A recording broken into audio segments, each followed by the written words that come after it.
Hi folks, here with me at Studio V is an extremely talented woman and a very driven one too. She's been crowned Miss World second runner-up. She's an actress, she's a model, she's a TV host, she's an MC. And today she's a proud producer of a documentary on the legacy of Tun Razak, which we aired on National Geographic Channel this Merdeka. So a warm welcome to Lina Teoh. Lina, welcome to Studio V. Thank you very much. Thanks for having me. And it's a pleasure having you here. You've been married for a year now, so how's Almost. married life? It's great, you know. It's not that different, seeing though we've kind of been together for almost 12 years now. So, yeah, but it's good. So, coming back to the documentary you produced, now, who is the brainchild behind this whole project and how did you get involved in producing? Okay, basically it's in conjunction with Merdeka. I think FINAS, the Malaysian Film Board, together with National Geographic kind of came up with the idea, as well as Astro. They wanted to do something, I guess, in respect and legacy for Malaysia and our past leaders, and they thought of Tun Razak because I think he definitely deserves someone to tell his amazing story. So they kind of came up with the idea and then approached Justin Ong, the director, and then it kind of came to me after that. Yeah, they asked me to jump on board the job. So how do you feel getting the whole project? Actually, this job has been extremely challenging because we only really had 3 months to produce it, which I think is a world record for National Geographic worldwide. So nobody really wanted to do this job. It was like, 3 months? Are you mad? And you know, to have such a great character and a big story such as our second Prime Minister, it's not like something small, you know. It's yeah, so it was very, very challenging. Initially, I was not too sure whether it was possible, but we kind of decided to take it on, and we just, from the minute that we decided to do it, we went forward and we didn't look back, and we're very proud of what we've managed to accomplish. So why Tun Razak actually? People would like to hear more about our former leaders, and I think perhaps there hasn't been enough recently documented on them. And I think it's been a great honor to be a part of something that really highlights our history. I mean, I think our generation, we tend to not really know that much about that time of Malaysia's history. And it's been great, even for me personally, to find out more about that part of our history. And it's fascinating. Yeah. So in your experience of the whole 3 months shoot in this whole project, what was the most interesting part of the shoot actually? Did you find anything that's really kind of, that caught your attention? This shoot has really been interesting for me the whole way. I mean, because we've had very challenging interviewees to try and access. I mean, we've got the Prime Minister of Malaysia, we've got Tun Dr. Mahathir, we've got, Tun Razak, Tun Masih Hitam. We have some really big names that have been really gracious enough to speak with us about Tun Razak. And I think what's been really touching for us is that when you meet these people, everybody's just, they really just love this man. And, when you speak to somebody, you know whether they're sincere or not. And they just sincerely love this man. He was really, really loved. He was a gentleman. Really gentle. He had a way of getting close to people. I mean, lots of people, everybody would think that they are his best friend, So that's been really touching for me.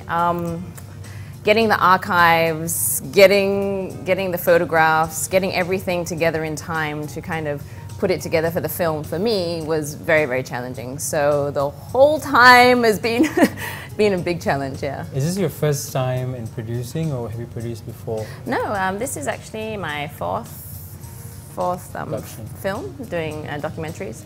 What have you done before this? I did the Smart Tunnel, Mega Structures, and last year I did Great Apes with Michelle Yeoh. Both of those also with National Geographic, and I produced, wrote and directed one for Discovery Channel called The Lion Dance King. So where do you go from here? Are you happy here? What do you like to do? Yeah, I mean, I've done a lot of different things in my life, and I think, I've always been interested in television. I've always loved TV. I started out modeling and then went into entertainment, presenting, radio, but I'm a very curious character and I'm always itchy and I'm always like, I need new challenges and things. So it's always kind of been, it's not enough, it's not enough. I'm always really hungry for new things. So in that respect, I think documentary filmmaking really suits my character because every project you do, you basically put your heart and soul into it and you really learn about a subject in depth. You know, I never thought that I would be so inspired or interested in a tunnel, for instance. You know, how do you care about a tunnel? But I ended up loving that tunnel, you know, and every time I drive through it, I'm like, you know, I actually have an emotional connection to a tunnel. It's really bizarre, you know. And it's been the same on every project, and that's what I really love about this job. Yeah, and I'm a very curious character by nature. I love real life stories. So for me, I think out of everything that I've done, this suits my character very well. As a Malaysian, okay, what was your most cherished or memorable time that you had being a Malaysian? It's going to sound so cheesy, but okay. I have to say, coming third Miss World. Yeah. Really? That has got to be my most cherished moment, I think, as a Malaysian, because that time when I came back was when I really felt loved. You know, I mean, I can't put it into words. Having the opportunity to have the experience of being loved by a whole nation. Yeah, it's like it speaks for itself. Yeah, I still can't put it into words, you know. It's yeah, amazing, made me very, very proud to represent my country. I see that. Yeah. I feel it. Feel the love. Feel the love. So, how would you like to see Malaysia as a rakyat Malaysia? How would you like to see? What's your vision of Malaysia? You know, I think Malaysia has so much potential, and I think it has so much going for it. I mean, I've been fortunate enough to have traveled to a lot of countries around the world, to experience a lot of different cultures and nationalities. And for me, I always come back to Malaysia and my heart is there. You know, we are special. There's something so special about us. And I would like to see us embrace that more. I would like to see us come together even more than we are today and be so proud of who we are because of our indifferences and because of our similarities. I think that's what makes us unique.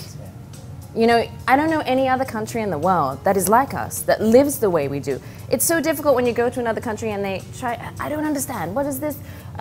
You're Malaysian, but you have, you know, your ethnicity is different, but then you have these different cultures and these different practices, but you all manage to like live in the same society. How does that work? People, it's so difficult to explain it.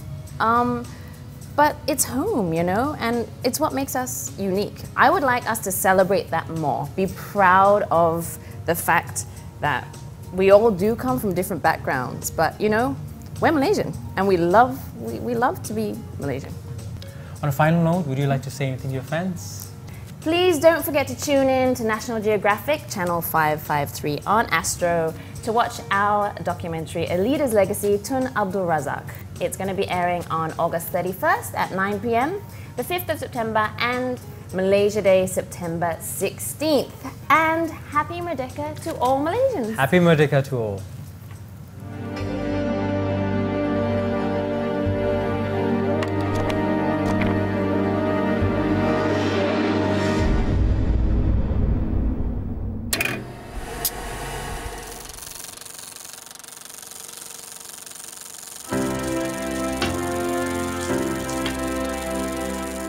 Tun Razak has been the backroom boy of Malaysian politics, working in the shadow of charismatic Prime Minister Tunku Abdul Rahman. For many, Tun Razak remains an enigma, wrapped in a mystery. You know, the doctor told me that your father will never be Prime Minister again. So I was quite shocked.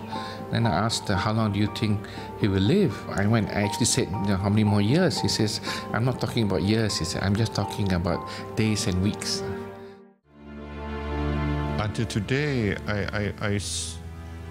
find it hard to imagine that someone could keep it in him. Didn't really tell us the truth because he didn't want us, I guess he didn't want us to worry about him.